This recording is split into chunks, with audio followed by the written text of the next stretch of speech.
ole jail ro sanga tuna chuan kan thlir ho lenga hei nge ahla azai thiam zia te lamkha riak te chiam hi katum velo ke chuan ma se tuma chuanin ahla thu lampang zero sanga hian eng tiang takin nge anuna la liso krista hi alo lak lu lal eng tiang eng tak hi nge akalsan ti te lampang te krista anei lom kalom zia lan tiang te kan soi vele pa du boka eng po ni se zero sanga kan ngai thang TV YouTube lama milo hi pe screen kan ta lan te hianin missionary kan ta ki tak tua te ta ve bu NZE sira headquarters so in ve bu ta khona ya khoi ta ka milo chapui na milo pe tu rin misora me bu te le nu sok sang ta milo hi tu te mi khoi da ka ta nge na ye ale ta bu so ka ni ka sa kahla du lut tuk mai ive khang langila ke ni te chuan engma kalsan la liso krista vain kalsan em hi kan nga lo mai thei a se zero sang te hu chuan kalsan hi an nei chianga na ni ma sela la liso nei tu thamuan thak zia te he la hian a hril chiang em eng po ni se zero sang anun hi ka ot ngoi ti ma sang kan ngai thanga ngai tha phatang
Katito mol don helai chu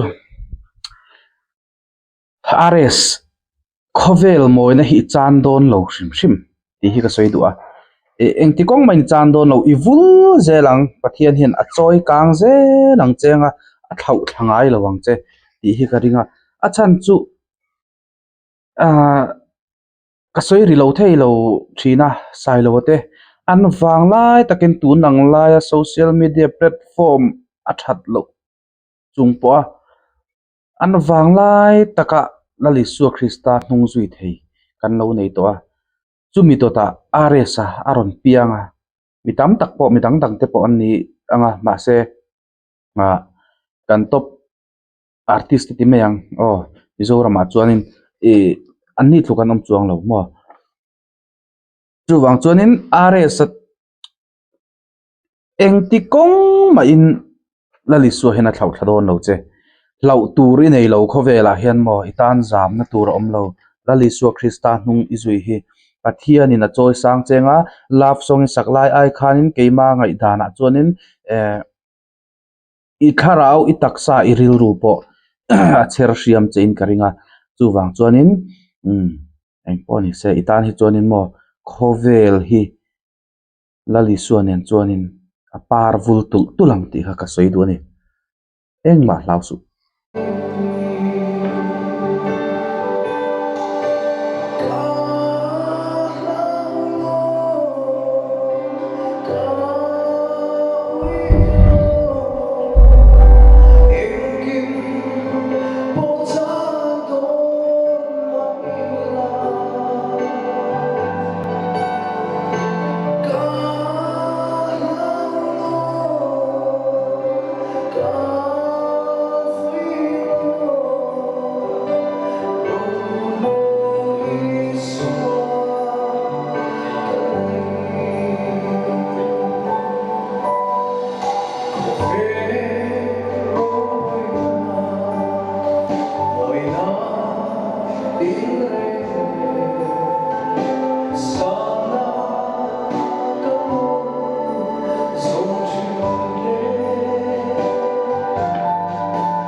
a wow factor anti lam ang kha ke chu ka ngai tua velem lowa wow factor zong wanga enge etiang na te ngai thla kan ni lowa lali so krista nei tu te nun aro pui bik zia zok lam kha ka ngai thak chan thin ania tin rs te hi chu du se chuanin an hmel po tha lo man zai thiama an on ala chu mai pi lama an pa em boka e chu dik tak chon mi pa hi ka ngai sanga mi pa kania mi pa om hian om mai tur katia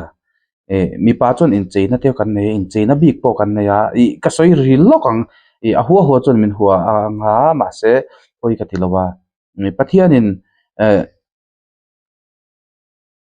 mishing te min siam dan hain mi pa le me chia min siama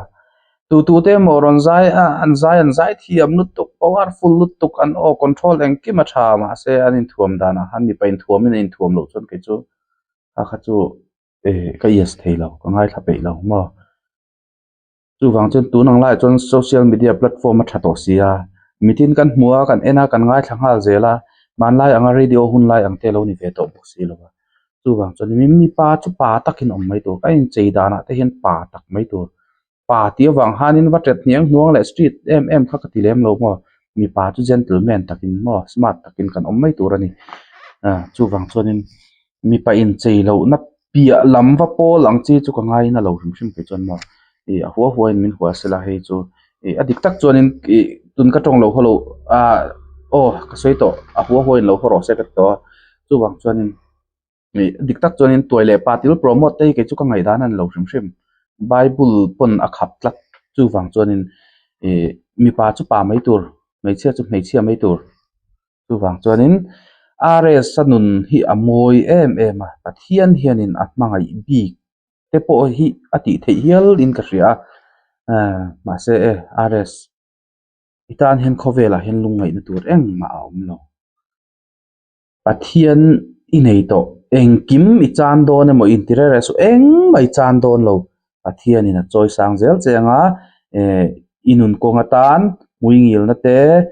chung koi din konga thlengin pathian in mala som chenga love song salang chuanin ilar sia email thabok sia chuwang chuanin ani lo lama poi pe na hlawm pathian in a hmangai lutuk che chu mi chan na chang ria chu khovela mi van nei le mi finger polini hi ka soi lo thei lo kalom pui tak zet che kan ngai thaleang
kan lo me wow tai lo ron ding chuak lat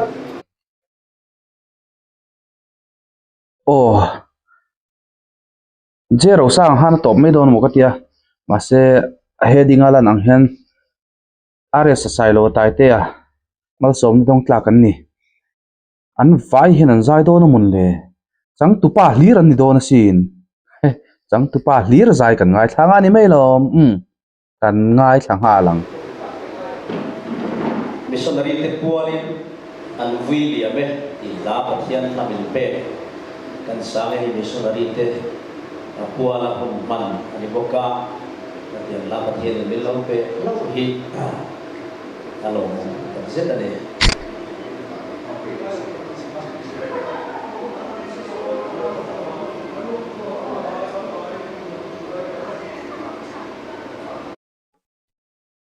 lok azai main are sa zai zo chi a sai lo wa zai le do na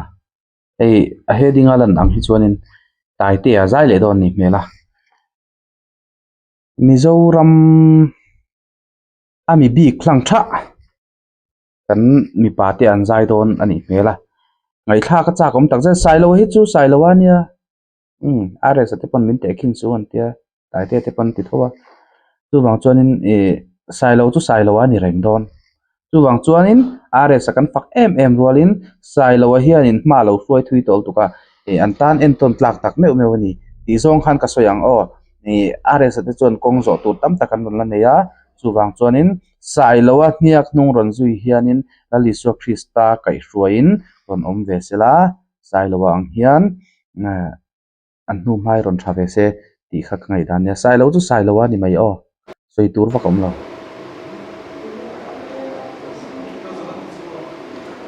engki ma dik thlap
soi zo mangai tlat are sa thla sak nen hanin anin thuruala he lai ti hianin enge a in zom phei turin an hisab lo kem moni le katia ani chia ka ring bik silo pathian hianin thili lo rem ani tur hian a lo rem dok sa em moni katia engpo chan do ni la ka hlau lo ka vui lo ro hlui so ka nei aron lut chawa an vui liame an mel thatna an dam line dik vek chu wang chuanin he an pahnih hla ringot po kha compare don la sarmon thamatling phal der mai khami phei zela khan angai nom don tlat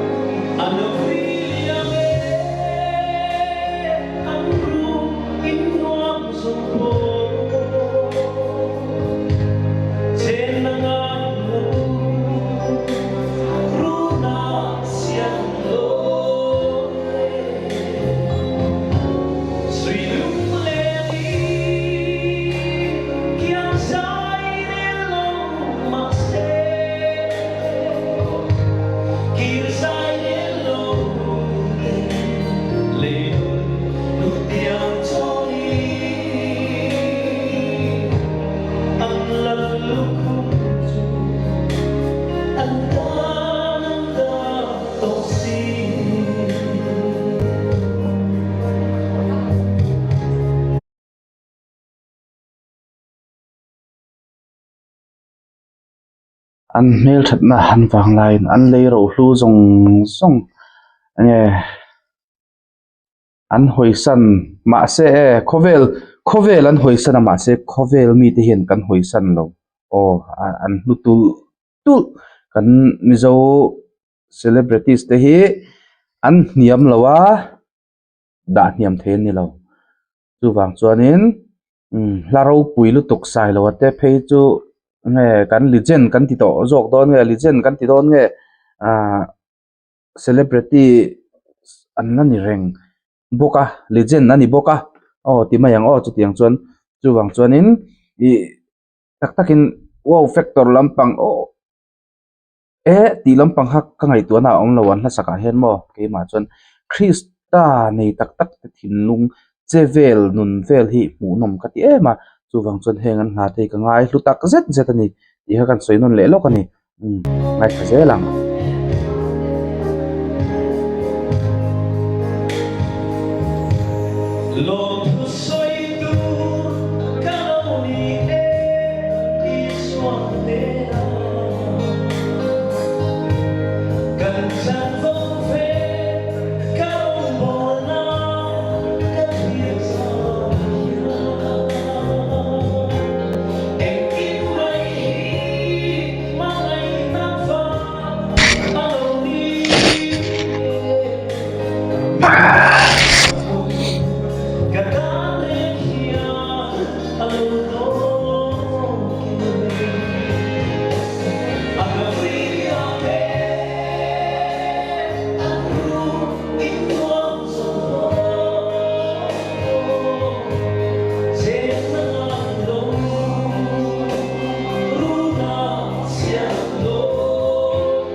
kamit tuite tla ke chumo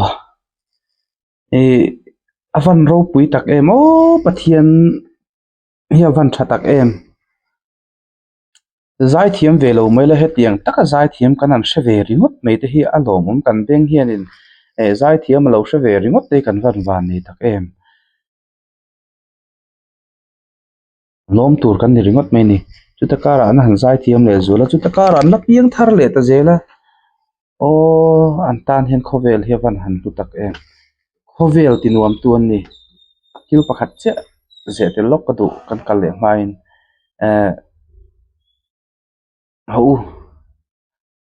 talpa hne na ikirang mishing te kan sual mayamo chuwang chuanin pathian henin kan dam le theinan cross a kan tan thi thlengin atur asin nang le ke tan mo chuwang chuanin pathian hne na ikir leng hlangai thla ka reaction lo ngai thtu zong zong te pon khongai takin pathian he na kir le du na thinlung la kir lo te kan la omani chuanin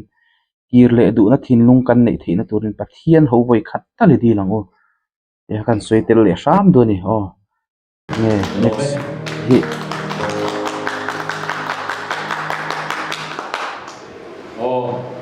วันใส่แล้ววะ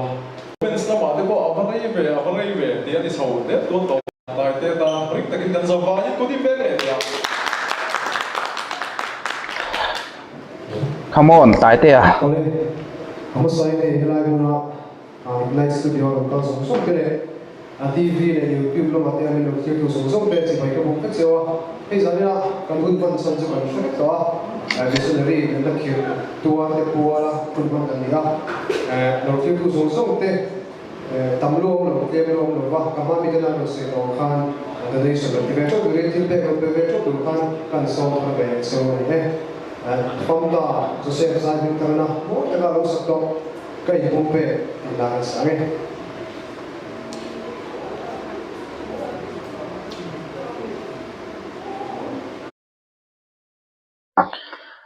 อันละทันฮี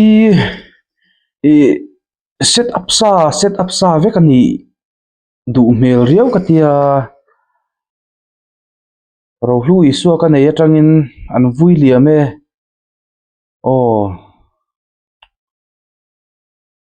tuna Joseph Zaiming thanga hla ka in pumpe ke he la hi heng ho he mi te pathum hi anin thurwala niang an hla in rem chhodan hi mo tuna ai sakdan in dot jong hi a dik chho fai vek mai engpo ni se tang tu pa te vek an ni he mi te pathum hi chu chang ke ma chuan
an van zai thiam hlom tak ami mala soi thei pon ni to lo sang lian hi tai te hi ka ui hri khop maya min lo holo ula chan chu full time a leng zem sa to lowa pathian hla in sorbing thei hi ni se chun ase chumi ka soi rol chuanin nge music chu art ania kan tia art chunia ma se ma chuanin nge pathian hian zong he du ve tho chu wang chuanin i ve thei to se chu awa hlu le zual don ti ka ngai to na ma se mi tam tak khanin min ngai thei lawang ti chu ka hlau ve thowa tin ba ka le lama chuan le lam zong ka ngai to chuan sang lian ten leng zema an la cham ve te po hi hlu a lom hla tha tak moi tak kan la nei bel zel don ani mai ve thowa mi lung len te hnema tin ba ka an ma ni in sual kong an zo chuang lowa ni ma sela ke mana ka du thu sam pe rai ro chuanin taliso krista tan hianin in pepum hum ve sela tan program tam dan turi ka ngai to mo KGP in khoma te eng mo hun pui zong zonga in khoma ko than rong bol na eng mo de ule kom chuanin zaina turin nga don na samai box ya tu na pon nga areng mai na chung hianin pathian hian joy san theina chan sia langa lutuk Mizoram a biakin heti za tatlar thep thup alom le tro chu wang chuanin biak ina lo po ni se charity concert engkim enge antan platform zau lutuk to chu wang chuanin akalo it pui ve mai gospel artist turin mo tin ain me point me ka tia ma shim shimi atira tangan gospel artist jok tura ka ngai charchara ma se lengzem a ron lut ta dei me lengzem a lo thiam me box ya chu wang chuanin soi le ang sai lo te pon thiam lu tuka i lengzem le gospel antikop ve to lo wa tuna chuan are support tikop to lo tura ngai la taite poi tikop to lo se chu ka du thu samania ma se mitam takin tha the kan la dualom awiom hri ani le zel ti ani pon ka hre thiam lu tuk tho ma se keima ngai dan mai me ne ka soi eng po ni se ni china ka soi tong han heta a hit wa ulam pang ha ngai tu velem lo anzai thiam renga kan hre ka tu te pon zai thiam o tha onal hlang tha pathum azon in anzai pheya chu wang chuanin hei chu kan ngai dana po khanin tu ma zai keima ngai dana phejan zai chebi kanom lo zai thabi ponom chuang lawa chu wang chuan an tha veka Mizorama a tha ber vek an nia chu wang chuanin ngai thak top mai hianin kan damani mai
wow factor kan zong lo kan tian mani hian wow ani